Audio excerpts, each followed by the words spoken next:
MLA కోట MLC అభ్యర్థుల ఎంపిక కూటమికి తలనొప్పిగా మారిందా? నాగబాబుకు ఎమ్మెల్సీ విషయంలో పునరాలోచన చేస్తున్నారా? నాగబాబును రాజ్యసభకు పంపే ఆలోచనలో ఉన్నారా?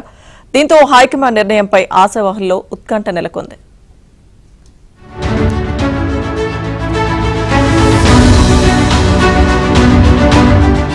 ఎమ్మెల్యే కోట ఎమ్మెల్సీ ఎన్నికల నామినేషన్ల పర్వం ప్రారంభమైంది. తెలుగుదేశం కూటమి పక్షాలకు శాసనసభలో స్పష్టమైన మెజార్టీ ఉండటంతో 5 స్థానాలు ఆ పార్టీలకే దక్కనున్నాయి.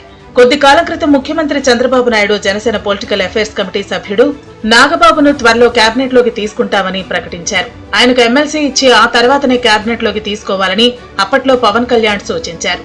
కానీ అన్నదమ్ములిద్దరూ కేబినెట్ లో ఉండటంపై అప్పట్లో సోషల్ మీడియాలో కొంత వ్యతిరేకత కనిపించింది.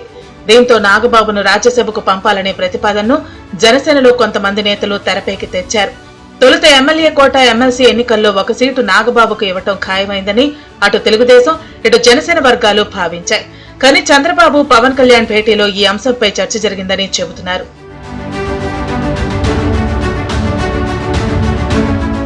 మంగళవారం మంత్రులు ఆశావహులు చంద్రబాబును కలిసిన సమయంలో 5 స్థానాల్లో తెలుగుదేశం పోటీ చేస్తుందని ఆయన చెప్పినట్లు శాసనసభ లాబీల్లో ప్రచారం జరుగుతోంది.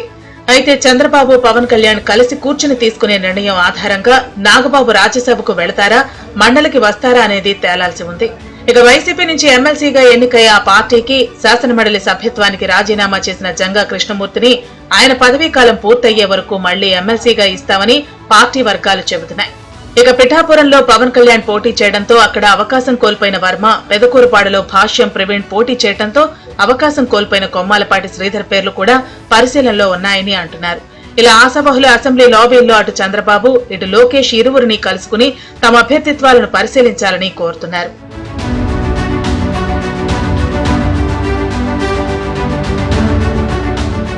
అసెంబ్లీ సమావేశాలు జరుగుతుండటంతో మంగళవారం అసెంబ్లీ లాబీల్లో అంతా ఎమ్మెల్సీ ఎన్నికలకు సంబంధించిన చర్చే జరిగింది. ముఖ్యమంత్రి చంద్రబాబును లోకేష్ ను పలువురు ఆశావహులు కలుసుకుని తమ అభ్యర్థిత్వాలను పరిశీలించాలని కోరారు.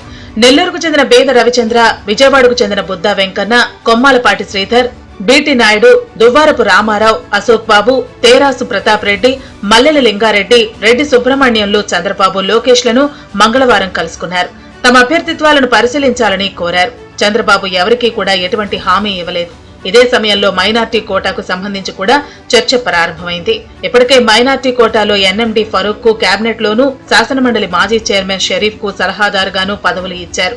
మైనార్టీ కోటాలో నాగుల్ మీరా, విశాఖకు చెందిన నజీర్లు కూడా తమకు అవకాశం కల్పించాలని కోరుతున్నారు.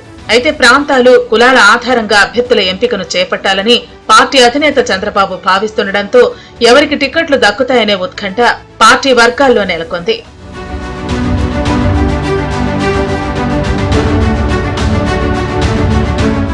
సీఎం చంద్రబాబు బుధవారం ఉదయం ఢిల్లీ వెళుతున్నారు. ఆయన మళ్లీ శుక్రవారం మధ్యాహ్నానికి అసెంబ్లీ సమావేశాలకు హాజరు కానున్నారు. ఆ తర్వాత కేబినెట్ సమావేశం ఉంది. ఎమ్మెల్సీ ఎన్నికలకు నామినేషన్లకు తుది గడువు మార్చి 10వ తేదీ కావడంతో 8వ తేదీ రాత్రికి అభ్యర్థుల పేర్లు ఖరారు చేస్తారని సమాచారం అందింది. మంత్రులు కొంతమంది చంద్రబాబును కలిసిన సమయంలో కూడా ఇంకా చాలా సమయం ఉంది కదా అని ఆయన వ్యాఖ్యానించినట్లు తెలిసింది.